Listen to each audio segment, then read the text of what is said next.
મારા દાદા બાપુ ગુજરી ગયા ને, મારા દાદા બાપુ દેહ એમને ત્યાગ્યો એટલે નાનું છોકરું રોવે ને એમ રોતા હતા.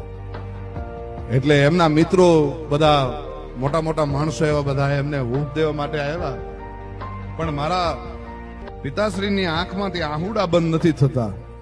એટલે મેં કીધું, મેં એમને થોડુંક વધારે હું બોલી ગયો કે પપ્પા આ બધા તમારા મિત્રો આવ્યા છે અને તમે રોવો છો, તમારે તો હવે દુનિયાને હૂંફ આપવી પડે, તમારે આશ્વાસન આપવું પડે એમ. એટલે મને કીધું કે બેટા એ તને નહીં ખબર પડે, તને આજ નહીં સમજાય, તને તો તારો બાપ વયો જાય ત્યારે તને સમજાશે કે બાપ વયો જાય ને હા ઈ શું વેદના છે ને એ તો અત્યારે તને નહીં સમજાય.